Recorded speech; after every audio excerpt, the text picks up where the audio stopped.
Welcome to NASDAQ Trade Talks. I'm Jill Malandrino, Global Markets Reporter at NASDAQ.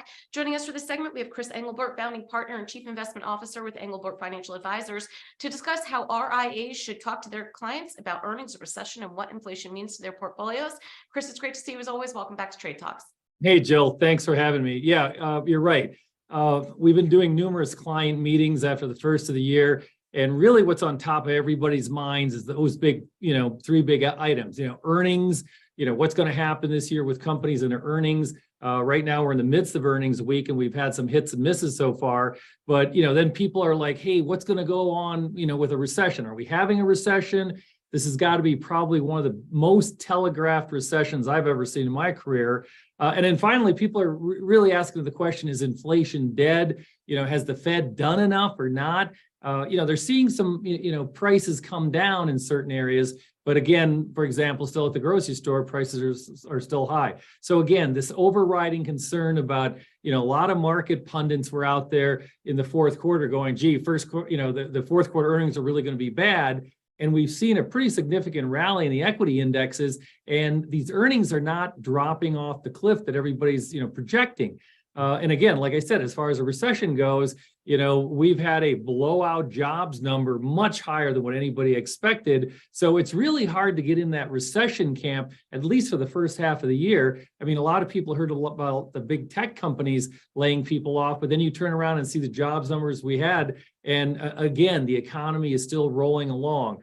And then, like I said, to wrap up with the inflation comment, we're seeing some easing. We are very fortunate that we've had a very warm winter, so to speak, at least in the eastern part of the country, but natural gas prices has plummeted. And so we should see some relief on the inflation side going forward for at least the next 6 months. Yeah, I think part of the issue is not only are markets confused, but clients are confused because, to your point, we have an unemployment number we haven't seen since 1969, right? People are working and the market's moving higher, right? You would think that everyone out there saying, oh, there's going to be a recession and the Fed's continuing to raise rates, that might not necessarily be the way you would expect the market to play out, but that's in fact why it is. So it's really hard to discuss recession and inflation with clients in their portfolios when they've seen the market move up 10% in just 1 month.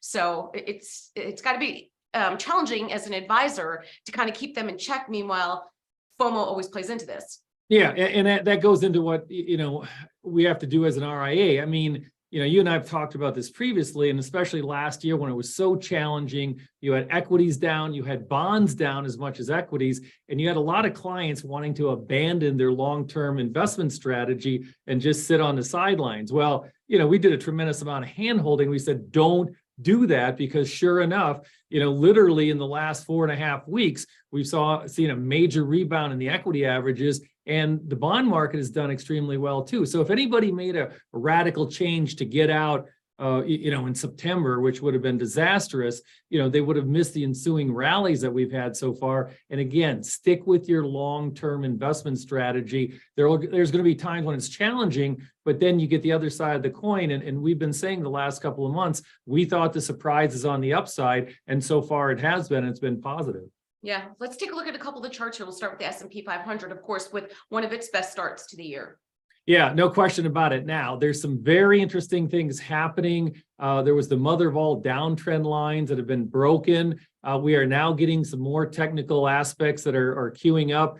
The 50-day moving average is crossing above the 200-day moving average, which a lot of the technicians are yelling it's what they call a golden cross. Now, longer term, that's more positive, but short term, we feel the markets have gone so far, so fast. I would not be surprised to see a short-term breather. But again, we're getting a much more constructive picture than obviously we had last year.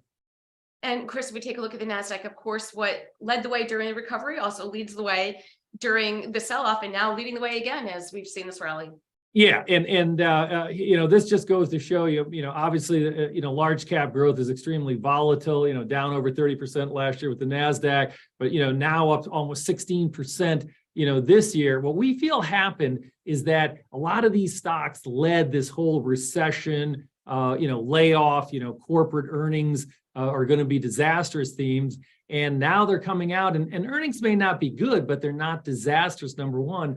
Number two, there looks to be a large rebalancing trade going on out there in the equity sector where, many large pension funds, got way overweighted value dividend stocks and way underweighted, and they have a mandate. They have to kind of, stay down the middle of the road. So a lot of money beginning in the middle of December, we saw flows coming back into large cap growth. And obviously it's paid off for investors so far this year.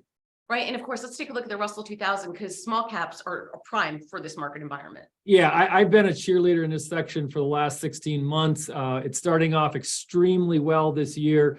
Again, if you look at the valuation levels of, the Russell 2000 or small mid cap stocks versus large cap, there was recently a money manager put out a great white paper showing exactly what happened with the Nifty 50 in the 70s, how everybody crowded into that trade. And he drew some very good parallels to what's happening here with the FANG stocks. Now, again, you have the last couple of weeks where large cap growth has really rebounded well, but the relative strength in our models just traded the other day, and their models are confirming that the relative strength is still in the small mid cap area so far for 2023.